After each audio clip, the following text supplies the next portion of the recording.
the United States. Our country's in deep, deep political and existential crisis, and I think that's what's really gripping all of us right now. What do you think is going on in the United States? Why are we seeing these images? In the U.S., we've had a problem of race, of mistreatment of African Americans. Since the beginning of the founding of the country, the first slave ships arrived here in 1619. That's the year before the Pilgrims came from England to settle Massachusetts Bay Colony, where I live now. And you think about our Civil War, fought over slavery. Our greatest, I think, American of the last 100 years is Martin Luther King Jr. He fought battles, peaceful, nonviolent battles, because, of course, you know his idol, his spiritual idol was Mahatma Gandhi. Yes. He modeled his movement after the Gandhi movement to liberate India from British rule, the peaceful nonviolence. King led us to become a better country. We elected an African-American president, Barack Obama, a man I deeply respect. And yet you see race come back now. You see African Americans mistreated, this horrible, horrible murder of George Floyd, this young African American man, by police in Minneapolis, Minnesota. We have millions of Americans trying to protest peacefully, as is our right, as is your right in India. And yet the president treats them all like terrorists. In many ways, India and the United States share many, many traits. We were both subjects of the British Empire. We both liberated ourselves from that empire in different centuries, but we did. You are this, I mean, I've always admired India. I've always admired the multiracial, multi-religious aspect of Indian society. And so countries sometimes have to go through a discussion and a political debate about who are we? At the core, what kind of nation are we? We're an immigrant nation. We're a tolerant nation. I mean, I think the thing we share, and I think why our partnership works, is because we are tolerant systems. You mentioned that you're an immigrant nation. We are a very, very tolerant nation. Our DNA is supposed to be tolerant. We're supposed to accept new ideas. We're supposed to be open. But the surprising thing is that that open DNA is sort of disappeared. I mean, I say this with sadness that I don't see that level of tolerance that I used to see. I don't see it in the United States, and I don't see it in India. I think you've identified a central issue, at least for the United States. And the silver lining here, the good news is that we have people demonstrating all across the country in every major city in the United States this week, peacefully, on behalf of tolerance, inclusion, minority rights, all these essential issues at the core of our democracy. And I think one advantage that we democracies have, say, over an authoritarian country like China, is that we can correct ourselves. There's a self-corrective part of our national DNA in India and the United States. And as all democracies, we resolve this at the ballot box in free and fair elections. We do not turn to violence. We do this peacefully. That's the India tradition that we love about India from your founding. Yeah. In the 1930s, the protest movement, the Salt March, all the way to 1947 and 48. So I take the rule that, I can't comment on your country because I don't know it nearly as well, obviously, but my country, I think, will be back. We'll be back. We'll strengthen our democracy. But I feel that this division which occurs is actually tremendously weakening for the country. But the people who do the division portray it as the strength of the country. When you divide African Americans, Mexicans, and other people in the United States, or you divide Hindus and Muslims and Sikhs in India, you're weakening the structure of the country. But then the same people who weaken the structure of the country say that they're the nationalists. Well, I think that's what President Trump is all about. He wraps himself in a flag. He declares that he alone can fix the problems. I must say, I think President Trump is in many ways an authoritarian personality. But in our country, you're seeing the institutions remain strong. Mm-hmm. The military clearly saying over the last few days, individual senior military leaders, we will not put American military troops onto the streets. That's the function of the police forces, not the military force. We'll abide by the Constitution. The senior military officer, General Mark Milley, said this week, Americans have a right to protest. They have a right to disagree with the government. These are so fundamental. It's extraordinary we have to even debate these. So we're back to debating first principles. But again, I do see strengths that democracies go through trials. We play out our differences in political campaigns or in street protests, but at least we can do that. You can see authoritarianism coming back in China, in Russia. And we democracies, we sometimes go through painful episodes because of our freedoms, but we're so much stronger because of them. That's our advantage, I think, inherently over the authoritarian countries. When we look at the relationship between India and the United States, there's been a lot of progress over the last couple of decades. But one of the things I've noticed is that a relationship that used to be a partnership seems to have become very transactional. It's become episodic and transactional, and then a relationship that used to be very broad: education, defense, healthcare, multiple fronts, has sort of focused down mainly on defense. I mean, what do you think about where the relationship between India and the United States is going? Well, from an American perspective, it's interesting. In our country right now, Democrats and Republicans agree on very little in our Congress, but there is, I think, nearly universal support in both of our political parties that the United States ought to have a very close, supportive, and all-encompassing relationship with India. We're the two largest global democracies. I would argue we're the two most important global democracies. The secret weapon in the relationship, I'm sure you'll agree, has been the Indian-American community. It's an extraordinary community in the United States. They started out, lots of engineers and scientists staying on in the 1970s and 80s, becoming doctors in our hospitals. We now have, as you know, senior political leaders in Congress, in state governors, senators who are Indian American. We have Indian Americans in every facet of life. Some of our major tech companies in California, our CEOs are Indian Americans.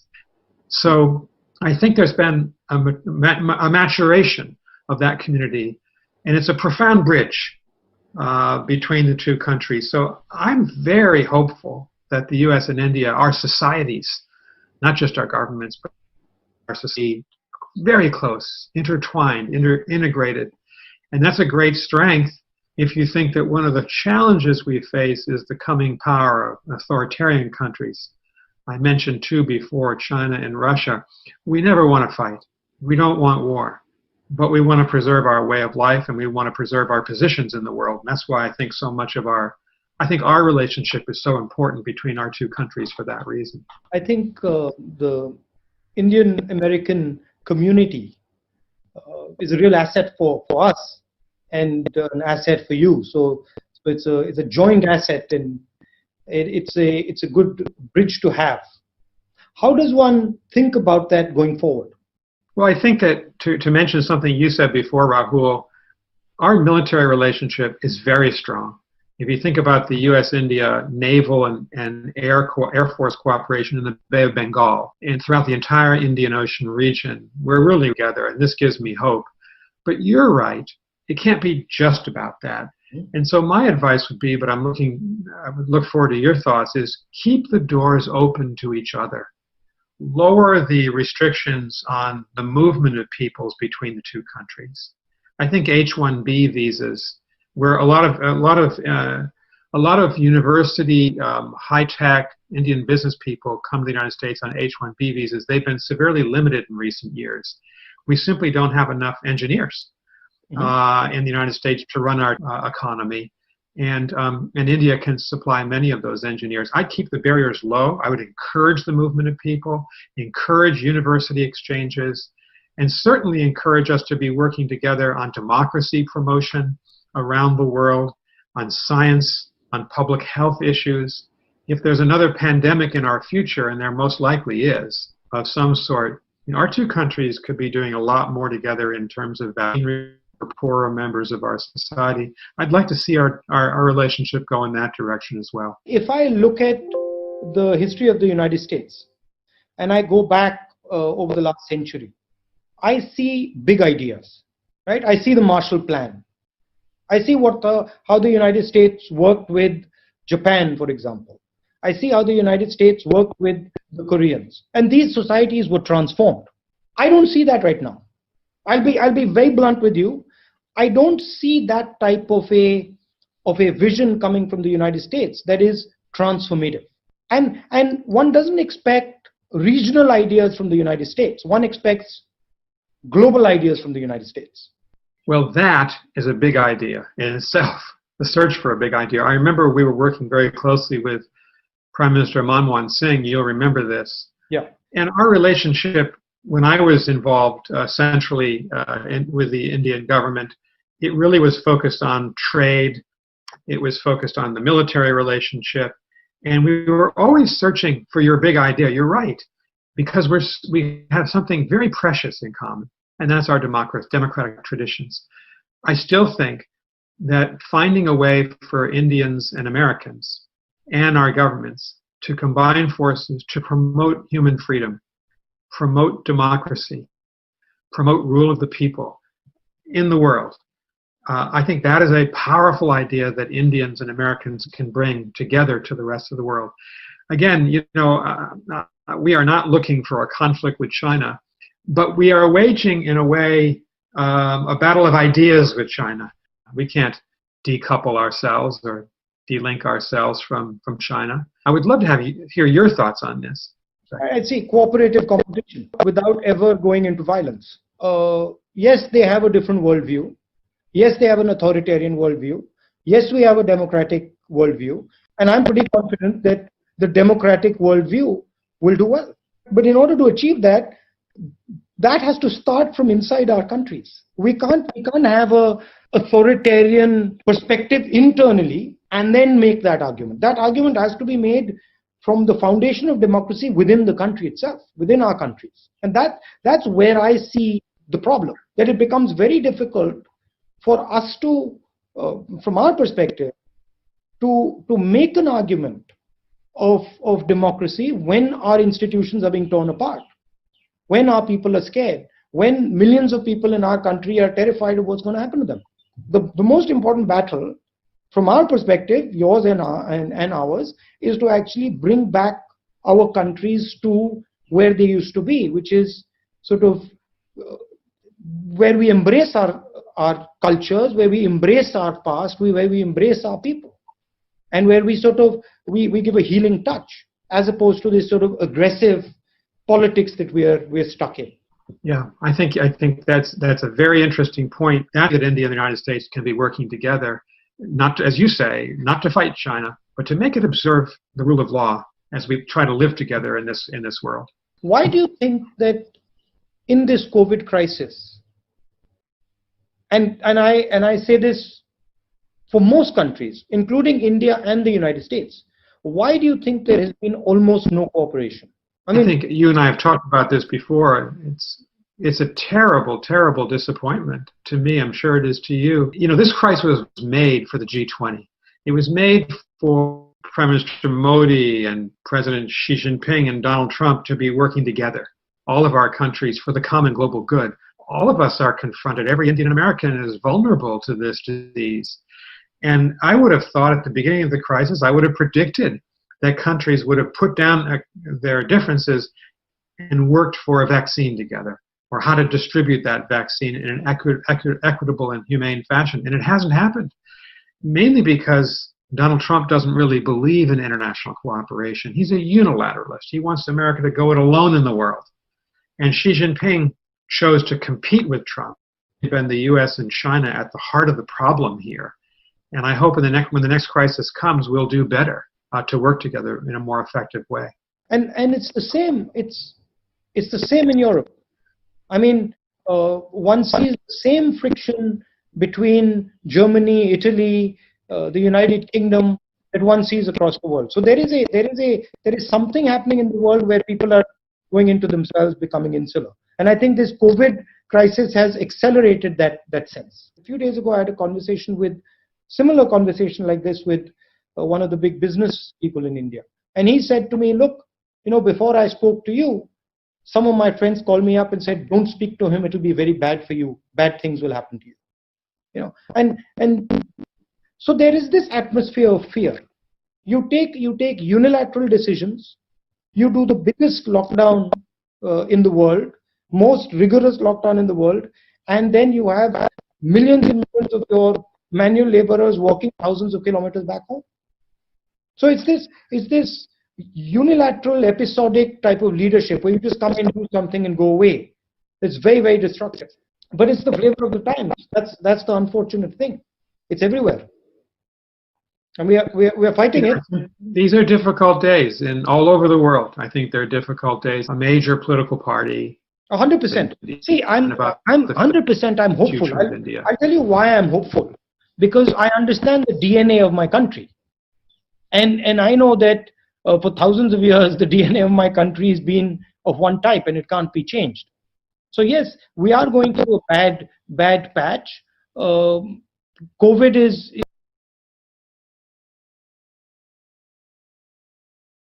after COVID. New ways.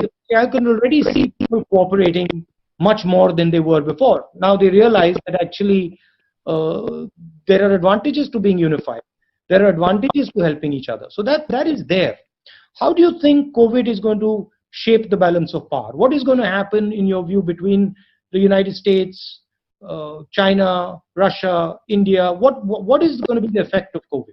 That we set aside global political rivalries on issues like climate change or pandemics, because these issues are existential for everyone. They unite every person in the world, 7.7 billion people.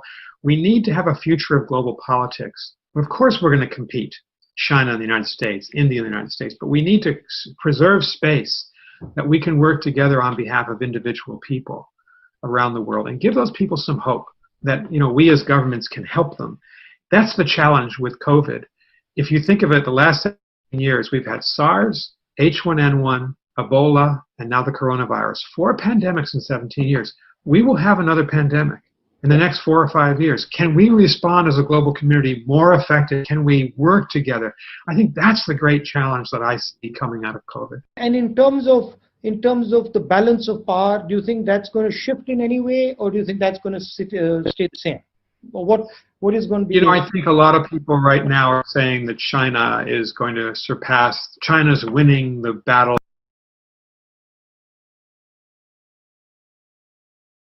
China certainly has extraordinary power in the world. Probably not equal to the United States militarily, economically, politically yet, but it's gaining, no question about it. What China lacks is the sophistication and openness of a democratic country like India or the United States. China's a fearful leadership, fearful men trying to preserve their own power, increasing the grip that they have on their own citizens. Look what's happening in Xinjiang against the Uyghurs and in Hong Kong, just to give those examples. And I actually think I'm hopeful about the future of India and the United States. I worry the Chinese system is not going to be flexible enough to accommodate the desires of the Chinese people for human freedom and liberty. So I'm a champion of democracy, as are you. I have confidence that democracies will survive these tests. Imagine, Rahul, one last question for you. It changes politics. You can't speak to a crowd. I don't shake hands, but I go into contact with people with a mask and stuff. Yeah. But it does, because public meetings are not possible, and that's the lifeblood of politics here. So a lot of social media, a lot of Zoom conversations on Zoom are happening. It is going to change. It is going to change some habits in the political sphere for sure. In India, it's also changed the psychology because of the lockdown and the way it was done. There is quite a lot of fear in the air. People believe that the virus is a very, very serious disease, which it is, but they're convinced that it is a fatal disease. So that sort of needs to be slowly removed as the virus fades out. That sense of fear.